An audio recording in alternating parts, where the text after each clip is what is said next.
Good morning. Morning. It's my honor this morning and pleasure to be able to introduce our first speaker this morning, somebody I know very well. Is Commissioner of Agriculture Dave Frederickson.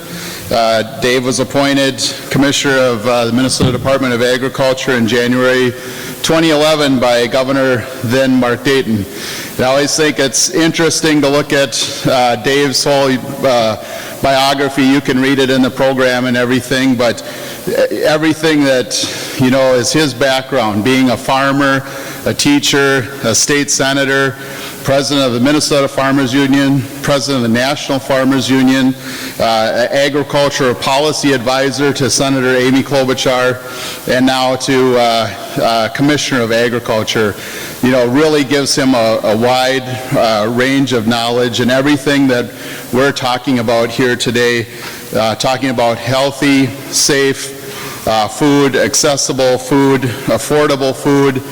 These are all things that he interacts with daily, and so please help me welcome Commissioner Dave Frederickson. Thank you.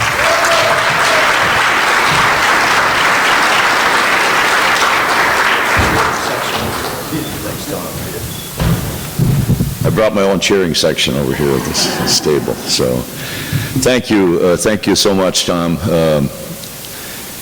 You'll note by Tom's introduction that I have a hard time holding a job.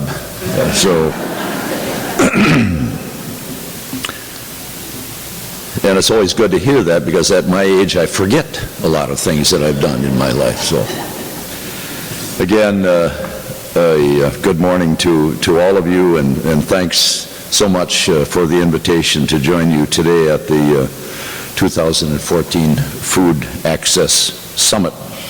I know this conference has been packed with valuable information and ideas to provide more Minnesotans with greater access to healthy food, and I really want to commend your efforts to work together to identify the problems and find solutions to them.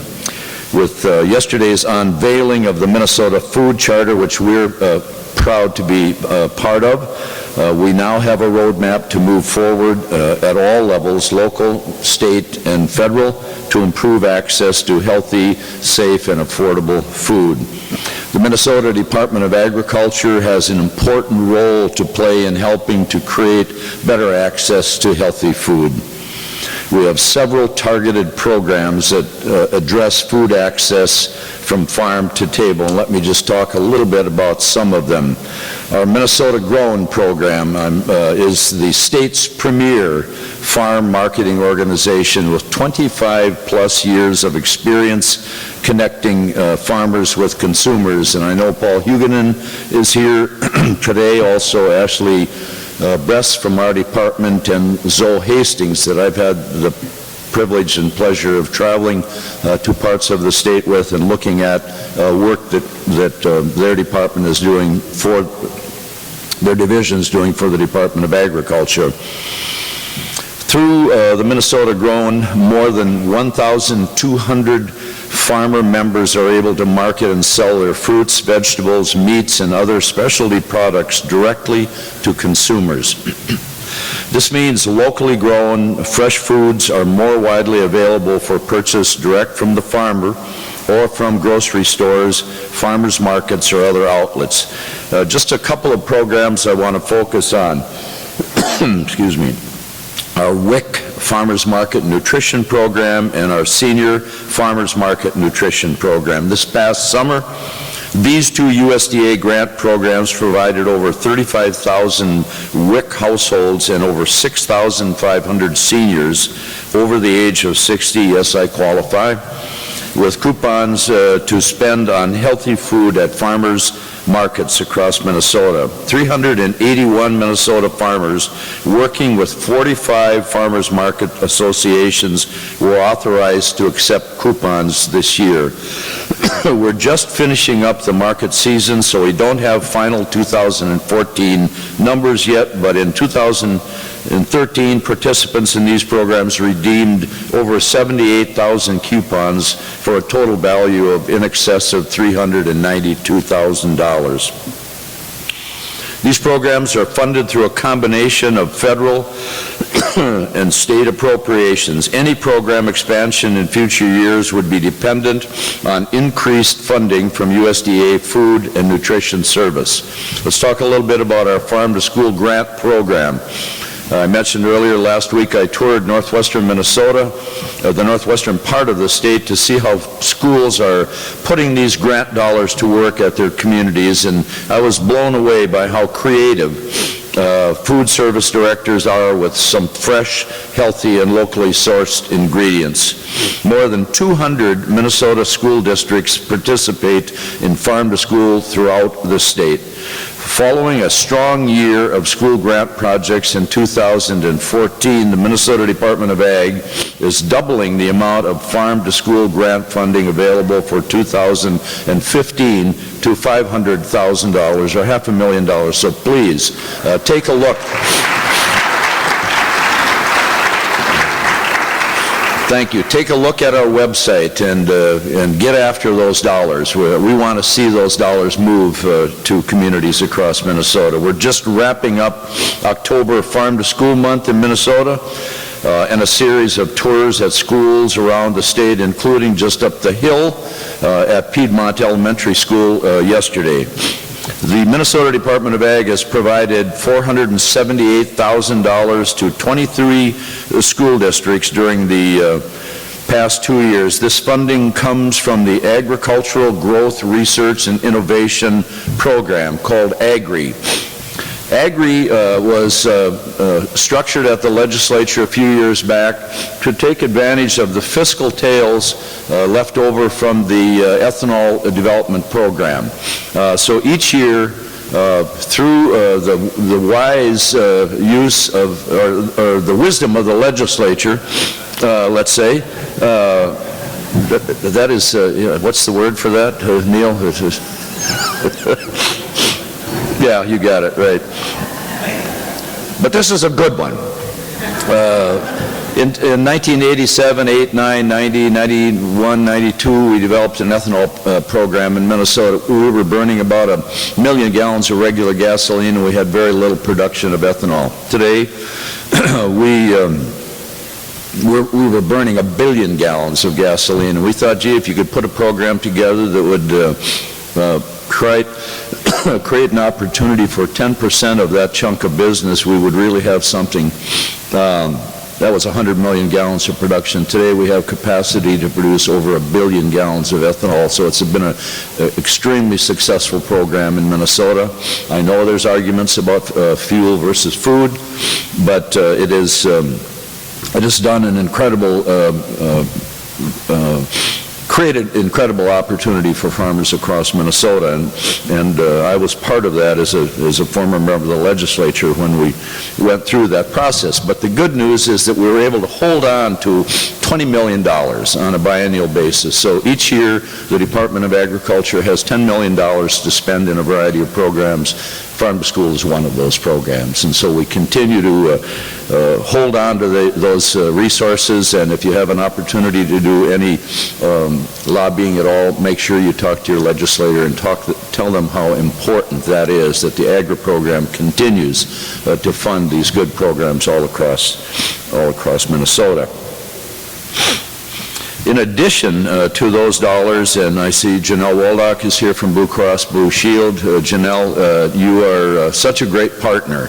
So when we have the opportunity to put money into small school districts across Minnesota, Janelle and her folks at Blue Cross Blue Shield are always there with us every step of the way, and thank you for that great support.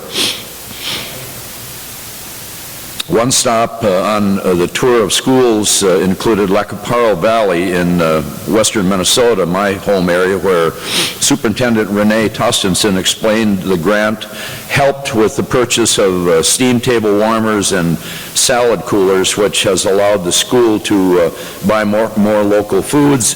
And she says the students love having fresh apples. I get that. Fresh corn, I get that. Fresh cucumbers, I get that, but kohlrabi, come on. But she said they like it, so I'm glad to hear that.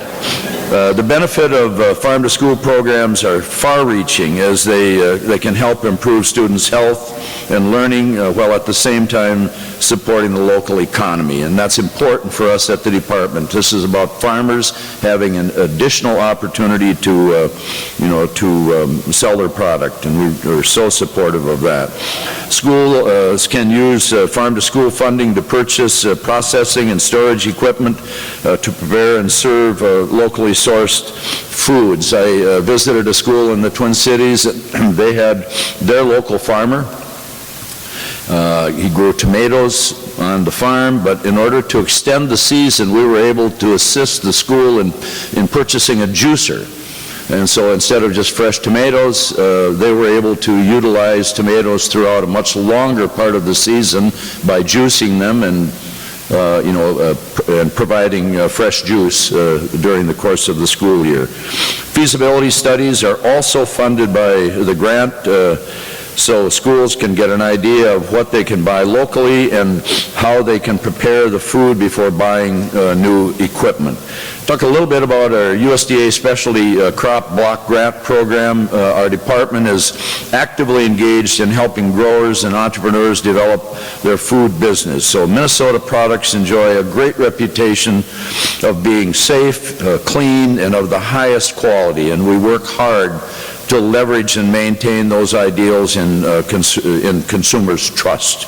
As part of a nearly $1.4 million allocation to the Department of Agriculture, the USDA announced earlier this month it has accepted the Minnesota Department of Ag's plan to fund 15 new specialty crop block grant projects in the next 3 years. These 15 projects will directly and indirectly help improve access to locally grown food over the long term by developing a produce handling toolkit for rural grocers, testing the market for cosmetically imperfect fruits and vegetables to eliminate food waste and increase the Minnesota's growers' profit, also providing production and management instruction for beginning fruit and vegetable growers, and also assessing financial metrics of specialty crop food hubs and develop models to guide their development. I was so impressed on our road trip last week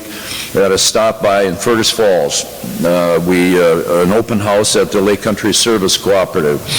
Lake Country Service Cooperative is a co-op that does purchases of products for their 31 school districts, buying in volume.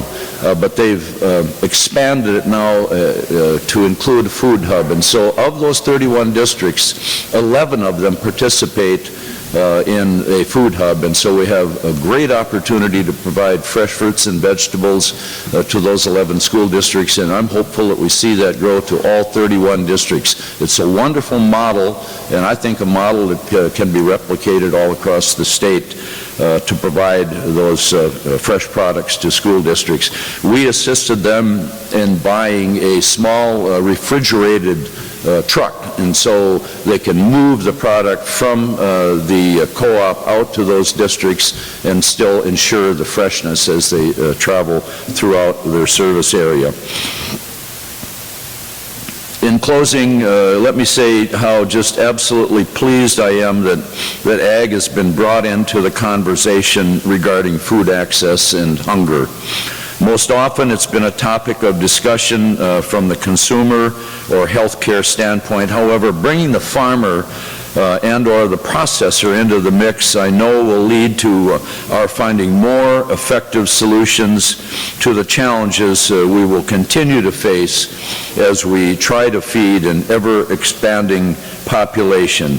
And let me say, in closing, I occasionally read studies from across the country, and I came across a very interesting study by a group of PhD folks in one of the eastern universities, and the result of this intense study was this: 4 out of 4 people in the United States eat. And so I am always moved by those numbers. So thank you so much for your presence here today, and good luck.